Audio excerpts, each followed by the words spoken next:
धन्य धन्य यीशु नाम, स्तुति के योग्य यीशु नाम, हर एक जुबान गाएगी, यीशु पवित्र है। धन्य धन्य यीशु नाम, स्तुति के योग्य यीशु नाम, हर एक जुबान गाएगी, यीशु पवित्र है, यीशु पवित्र है, यीशु पवित्र है, यीशु पवित्र है, मेरा यीशु पवित्र है। हालेलुया आमेन,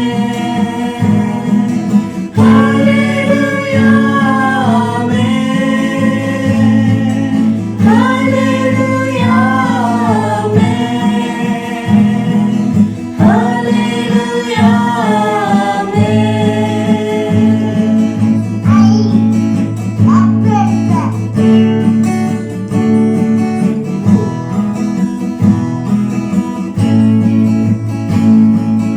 मेरे पापों को धो दिया परमेश्वर का निर्दोष मेरा, हर एक जुबान गाएगी, यीशु पवित्र है। मेरे पापों को धो दिया परमेश्वर का निर्दोष मेरा, हर एक जुबान गाएगी, यीशु पवित्र है, यीशु पवित्र है, यीशु पवित्र है, यीशु पवित्र है, मेरा यीशु पवित्र है। Hallelujah amen, hallelujah amen, hallelujah amen, hallelujah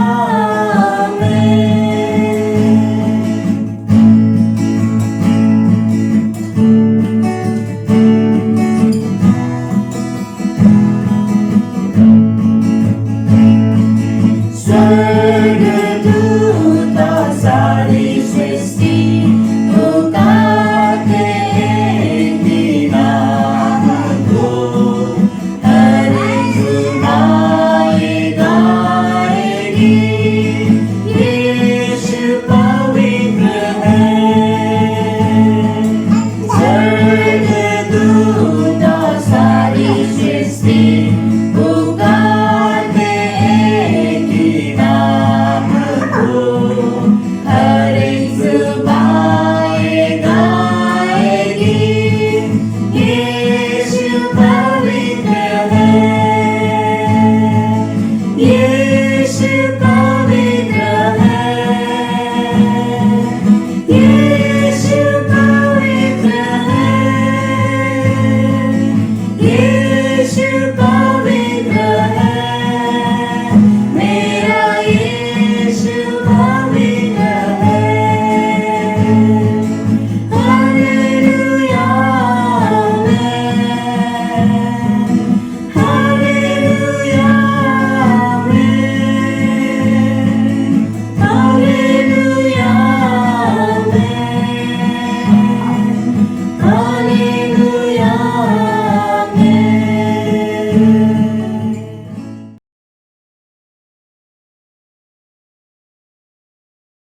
आप सबों को एक बार फिर से प्रभु यीशु मसीह में जय मसीह की।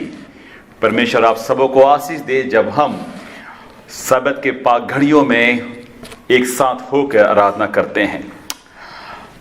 एक बार की बात है कि आदमी ट्रेन से जा रहा था और टीटीआई उसके पास आया और उससे पूछा कि आपकी टिकट कहाँ है। और अचानक से वो टिकट ढूंढने लगा। उसने जेबों में हाथ डाला, उसने अपने बैग को खोल के देखा, लेकिन कहीं टिकट नहीं था। और वो बड़े परेशान हो गया कि टिकट गई तो गई कहां पर। और टीटी बड़े प्यार से उसे देख रहा था और उसको देख के वो समझ गया कि ये व्यक्ति जो है, ये वाकई इसके पास टिकट होगी, लेकिन ये टिकट जो है इसको नहीं ढूंढ पा रहा है। और जब वो और परेशान हो गया तो टीटीआई ने कहा कि भाई साहब कोई बात नहीं, मुझे मालूम है कि आप बहुत ही ईमानदार आदमी हैं, क्योंकि आप चेहरे से काफी शरीफ लग रहे हैं, आपने जरूर टिकट ली होगी और हो सकता है कि वो यहां कहीं आपके बैग में कहीं मिसप्लेस हो गई। कोई बात नहीं, आप चिंता मत करें। और उसके बाद टिकट टीटीआई बोल के चला गया। कुछ देर बाद टीटी वहां से वापस लौटा और उसने देखा कि वो आदमी अभी भी टिकट ढूंढ रहा है, अभी भी जो है वो परेशान है, उसको उसके माथे में जो है पसीना है। तो टीटीआई ने बड़े प्यार से उससे बोला, भाई साहब क्या बात है, मैंने आपसे कहा है कोई बात नहीं, मुझे मालूम है कि आप शरीफ आदमी हैं, मुझे मालूम है कि आप टिकट लिए होंगे आपने, कोई बात नहीं, चिंता मत कीजिए आप। उस व्यक्ति ने बड़े प्यार से जवाब दिया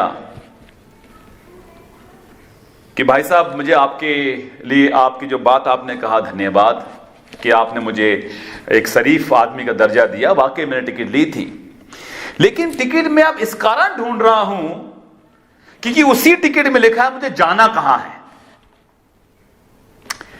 अजीजों, कई बार हम चल पड़ते हैं, कई बार हमारी जिंदगी जो है चल रही है, लेकिन हकीकत में हमें नहीं मालूम हमें जाना कहां है और हमारा उद्देश्य क्या है। जब आज के संसार में बहुत ही कंपटीशन का जमाना है, आप किसी भी घर में जाके देखें और मां बाप से पूछें कि आप अपने बेटे को क्या बनाना चाहते हैं, तो उनके मुख से एक ही शब्द निकलेगा, या हम डॉक्टर बनाना चाहते हैं, इंजीनियर बनाना चाहते हैं, और बड़ी बड़ी पोस्ट जो है आपको सुनने मिलेगा। सो दुनिया जो है वो चल पड़ी है एक इस रास्तों में, लेकिन पता नहीं मंजिल कहां पर है, पता नहीं कि आखिरी मंजिल कहां पर है, पता नहीं कि हमारा उद्देश्य क्या है। अगर मैं कुछ कर रहा हूं तो मेरा उद्देश्य क्या है। हो सकता है कि हमारा उद्देश्य इस संसार में ऊंचा उठने का है, कैरियर बनाने का है। अच्छी बात है कि बाइबल में लिखा हुआ है कि परमेश्वर सर बनाता है, पूंछ नहीं बनाता। लेकिन जब हम एक मसीह जीवन जीते हैं और जब यह समय ऐसा है अपने आप से बार बार पूछने का, क्या मैं वाकई मसीह हूं, तो जब हम मसीह जीवन जीते हैं तो हमारा उद्देश्य क्या है, क्या है हमारा उद्देश्य, किस उद्देश्य के पीछे भाग रहे हैं। अफकोर्स हमने बहुत बार सुना होगा, पास्टरों ने सुना होगा कि हमारा इस समय का एक ही उद्देश्य होना चाहिए, और वो उद्देश्य है प्रभु यीशु मसीह के कलाम में लिखा हुआ है कि जाओ और सुसमाचार फैलाओ, जाओ परमेश्वर के प्यार के बारे में बताओ, क्योंकि समय बहुत नजदीक है। पिछली बार हमने देखा था कि वो महिलाएं जो हैं, दो महिला जब उसने देखी कि कब्र में यीशु मसीह नहीं है और स्वर्गदूतों ने उन्हें कहा कि यीशु मसीह जी उठे हैं, जाके तू जा अपने चेलों को जाकर बता, पर यीशु मसीह के चेलों को जाके बता, ये शुभ संदेश दे। और उस कलाम में हमने देखा कि वो महिला दौड़ गई। और उसी प्रकार से बाइबल में खास उद्देश्य के बारे में दिया है कि परमेश्वर मेरे और आपके लिए क्या चाहता है, उसका उद्देश्य क्या है कि हम जीवित हैं। आज एक डर का माहौल है, आज बहुत सारे लोग डर में हैं और डरना भी वाजिब है। बहुत सारे लोग अपनी जान गंवा रहे हैं क्योंकि इस महामारी के कारण। अजीजों, यदि मैं और आप जीवित हैं, यदि मैं और आप सोचते हैं कि हम जीवित हैं, इसका मतलब यह नहीं है कि हमारे पास एक अलग से एबिलिटी है या बहुत राइचस हैं, या मैं बहुत ही ईमानदार हूं खुदा के साथ। यदि मैं और आप आज जीवित हैं, वो इसलिए जीवित हैं कि परमेश्वर मुझसे और आपसे एक बहुत बड़ा उद्देश्य पूरा कराना चाहता है।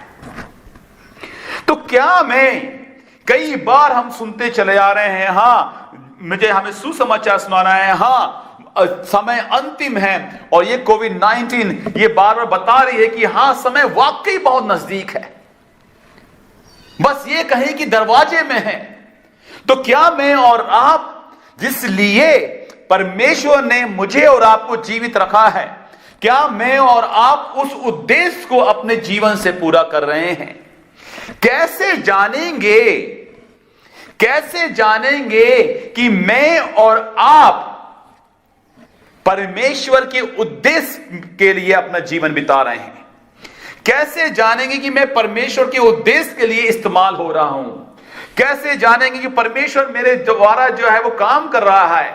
कई बार हम कुछ डाउट में होते हैं कि वाकई क्या मैं मसीह में हूं?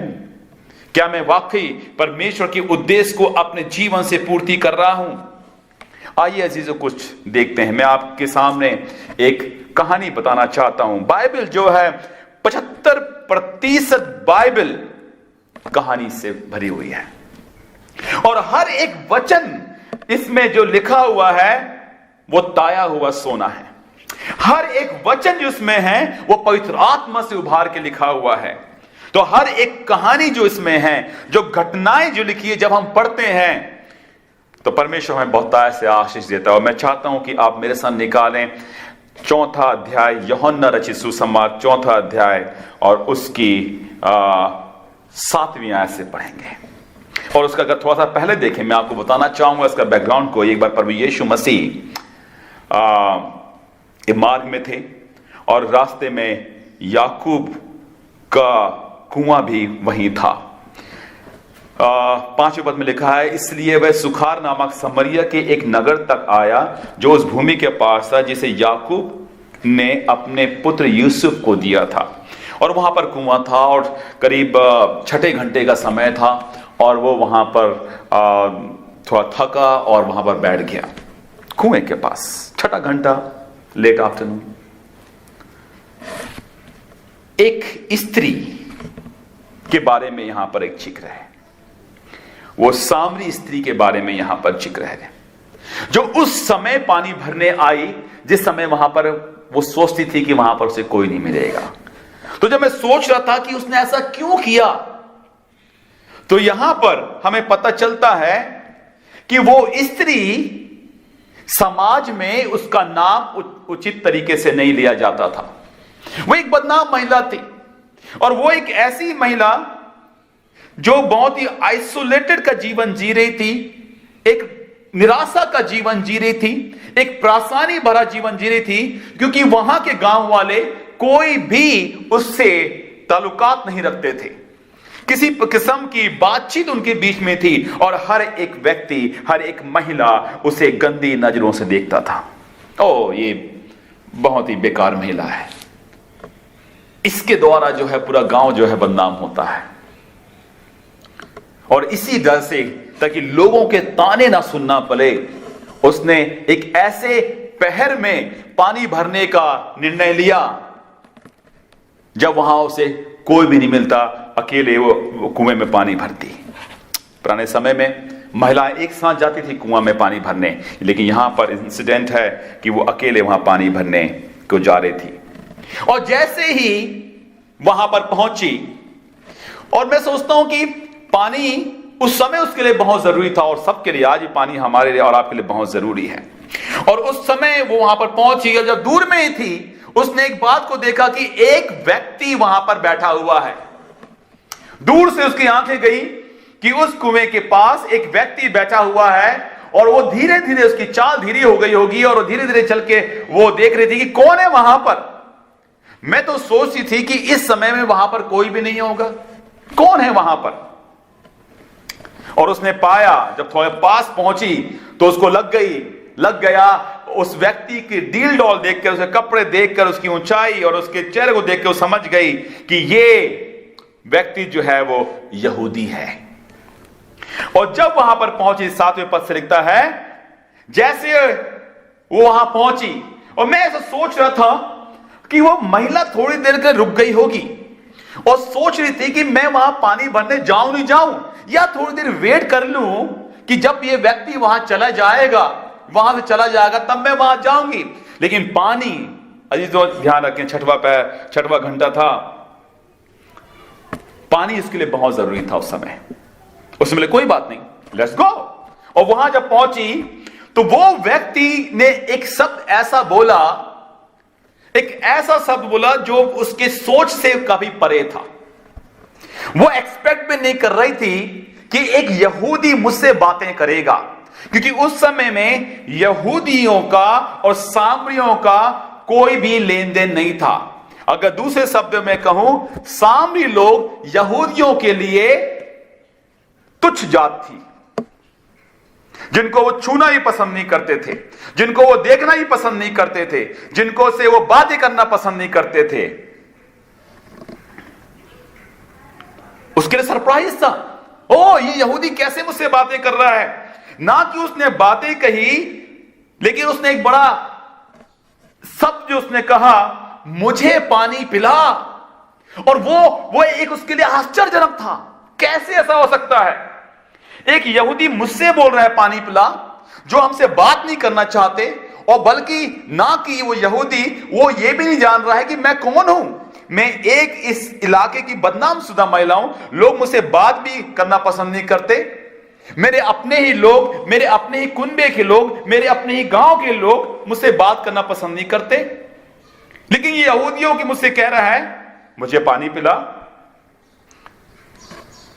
उस स्त्री ने उससे कहा, तू यहूदी होकर मुझ सामरी से पानी क्यों मांगता है? इसे क्वेश्चन मार्क। तू यहूदी होकर मुझ सामरी से, अभी तक अजीजों उसको नहीं मालूम था कि सामने वाला कौन है, कौन बैठा है। तू यहूदी होकर मुझ सामरी से क्यों पानी मांगता है? तब यीशु ने उसको उत्तर दिया, यदि तू परमेश्वर के वरदान को जानती और यह भी जानती कि वह कौन है जो तुझसे कहता है मुझे पानी पिला, तो तू उससे मांगती और वह तुझे जीवन का जल दे देता। तो यहां पर प्रभु यीशु मसीह प्रकट कर रहे हैं, इंट्रोडक्शन दे रहे हैं कि वो कौन, जिसे तू जो तुझसे पानी मांगता है वो कौन है, और यदि तू जानती तो तू उससे मांगती और वो तुझे जीवन का जल देता। इसने उसे कहा, हे प्रभु, तेरे पास जल भरने के लिए तो कुछ भी नहीं और कुआं गहरा है, तो फिर जीवन का जल तेरे पास कहां से आया? अब वो बड़ी ही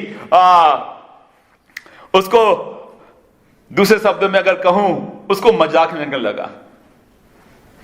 वो ये सोचने लगी, ये क्या बात कर रहा है, ये यहूदी यहां पर बैठ के क्या बोल रहा है?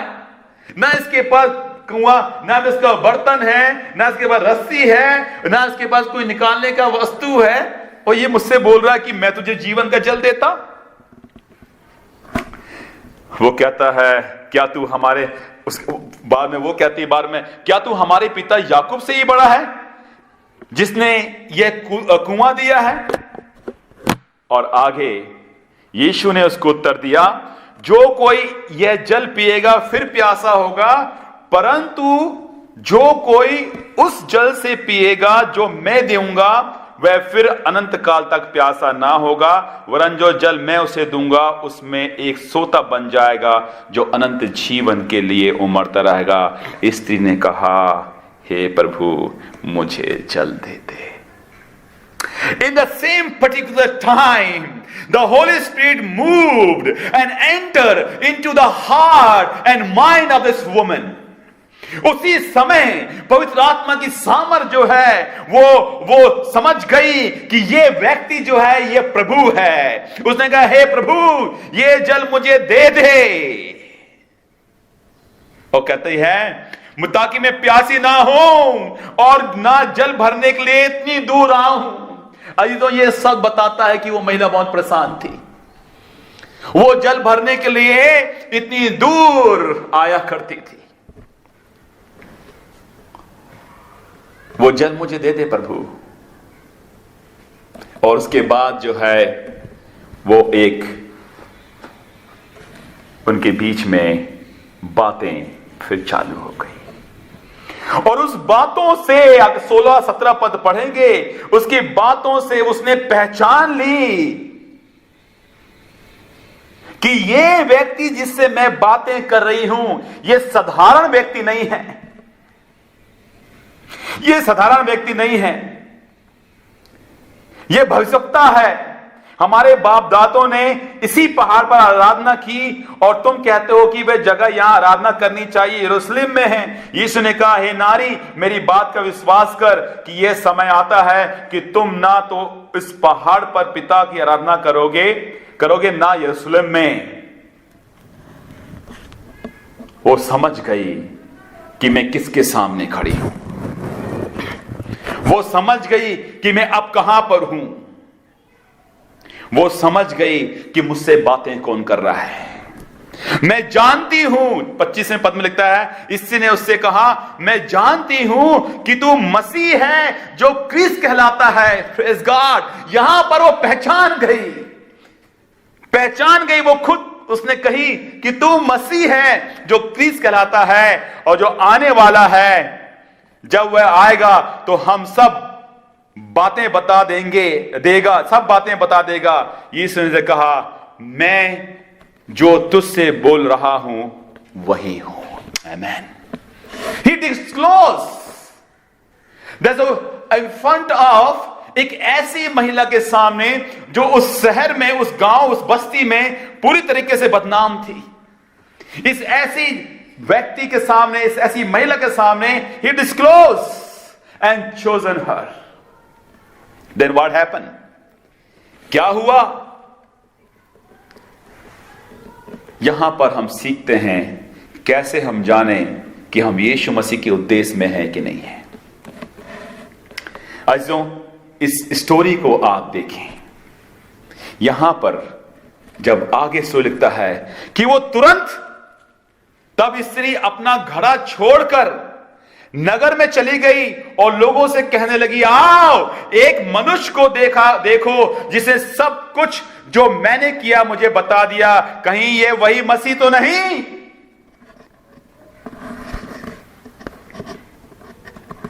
आइए हम देखें कि इससे हम कैसे जानें कि उद्देश्य, अपने उद्देश्य को कैसे समझें कि हमारा उद्देश्य परमेश्वर का उद्देश्य एक है। जब वो महिला, उसको जब पानी की घर में कमी हुई, रेगुलर हर दिन पानी भरने जाती थी, वो उसका एक उद्देश्य था उस समय। और उसने अपने आप को तैयारी की कि मुझे इतनी दूर जाना है और मेरे हाथ में पानी भरने का सामान होना है, और साथ में वो मटका भी लेके गई अपने उद्देश्य को पूर्ति करने के लिए। यह उसका व्यक्तिगत उद्देश्य था, इसे व्यक्तिगत उद्देश्य था उसका। उस उद्देश्य को पूर्ति करने के लिए वो चली गई। और बाइबल बताती है कि वो बहुत दूर से आई थी इस कुएं के पास अपने उस उद्देश्य को पूरा करने के लिए। और उसका उद्देश्य था पानी भरना, ताकि वो जब अपने घर जाए तो उसे सरवाइव कर सके। लेकिन अजीजों, यहां पर जब प्रभु यीशु मसीह का सामना उसके साथ हो गया, तो नंबर 1 जो हम सबसे पहले समझें कि कैसे जाने कि हमारा उद्देश्य क्या वही उद्देश्य है जो परमेश्वर का उद्देश्य है, जिसके लिए परमेश्वर ने मुझे और आपको रखा है। जैसे ही यीशु मसीह से मिल गए और उसका उद्देश्य जो है वो बदल गया। अब उसका उद्देश्य वो उद्देश्य नहीं रहा जो उसका व्यक्तिगत उद्देश्य था। उसका व्यक्तिगत उद्देश्य उस समय था कि उसको जाना था और पानी लेके आना था। अजीजों, जब वो वहां से वापस गई तो उसके हाथ में पानी नहीं था। उसके हाथ में पानी नहीं था, मतलब उसका उद्देश्य बदल गया। अब उसका उद्देश्य एक ही उद्देश्य था, वो प्रभु यीशु मसीह का उद्देश्य, और वो उद्देश्य था कि जाके अपने नगर में बोल। और वो दौड़ के गई। Here also we see the sea run, और दौड़ के चली गई वापस अपने नगरों में। और मैं सोच रहा था वो हाँ क्या कर रही होगी वो। लोग तो उसे पसंद नहीं करते थे, लोग तो उससे बात करना ही पसंद नहीं करते थे।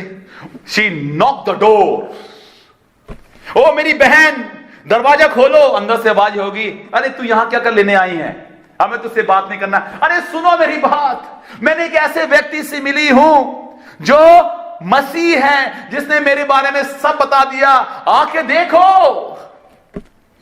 मैं जानती हूं तुम मुझसे नफरत करते हो, मैं जानती हूं तुम मुझे पसंद नहीं करते, लेकिन एक बार मेरे साथ चलो, देखो मेरा जीवन बदल गया, वो तुम्हारा जीवन भी बदल देगा। और खेतों में गई होगी, जहां उसने चिल्लाया होगा, ओ मेरे भाई मैं एक ऐसे व्यक्ति से मिली हूं, ओ जिसने मेरा जीवन बदल दिया, मुझे उसने जीवन का जल दे दिया, आओ मेरे साथ। और मैं सोचता हूं कि पवित्र आत्मा उसके साथ था और शी कन्विंस्ड एवरीवन, क्योंकि बाइबल बताती है कि सारे लोग वहां पहुंच गए। दूसरा उद्देश्य, उस समय मटका जो है वो आसानी से नहीं मिलता था, लेकिन आपने देखा बाइबल यहां बताती है कि उस मटके को उसने वहीं छोड़ दी। द इंपॉर्टेंट, यदि हम प्रभु यीशु मसीह के उद्देश्य में हैं, यदि हम प्रभु यीशु परमेश्वर के उद्देश्य को पूरा कर रहे हैं, we are willing to sacrifice whatever we have. Number 1, हमारा पर्पस बदल जाएगा, हमारा इंटेंशन बदल जाएगा। नंबर 2, हम तैयार रहेंगे, हमेशा हमेशा तैयार रहेंगे सैक्रिफाइस के लिए, हमेशा तैयार रहेंगे सैक्रिफाइस के लिए। हम निछावर कर देंगे जो हमारे पास है परमेश्वर के काम के लिए। देखिए अब यदि अजीजों एक चीज ध्यान रखें, कम से कम कोविड-19 तो ये सिखा दिया कि हमारा गाड़ी घोड़ा पैसा दौलत मकान उसकी कोई वैल्यू नहीं है, पर यीशु मसीह जल्दी आ रहे हैं।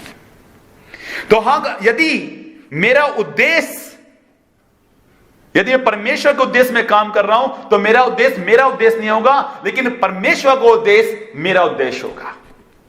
दूसरा, मैं तैयार रहूंगा हर बात के सैक्रिफाइस के लिए। तीसरा जो बहुत इंपॉर्टेंट है, वो उन्हीं लोगों के बीच में गई जहां पर लोगों ने उसको बदनाम किया था, वो उन्हीं लोगों के बीच में गई जहां पर लोग उसे पसंद नहीं करते थे। अजीजों, तीसरा महत्वपूर्ण है, यदि हम परमेश्वर के उद्देश्य में काम कर रहे हैं, तो हम भले ही लोग हमसे कुछ भी बोलें, लेकिन फिर भी हमारा प्यार उनके ऊपर हमेशा प्रदर्शित होगा। वो भले वो चाहते, अरे ठीक है मुझे तो प्रभु मिल गया, मेरा जीवन बच गया, इनको मरने दो, लेकिन उसके अंदर प्यार उमड़ पड़ा, नहीं मैं उनसे बताऊंगी, भले ही वो बुरा मानते थे, भले ही वो भरा मुझे पसंद नहीं करते थे, लेकिन प्रभु उनसे भी प्यार करता है, मैं उनके भी दरवाजे को खटखटाऊंगी। ये 3 बातें बहुत इंपॉर्टेंट है।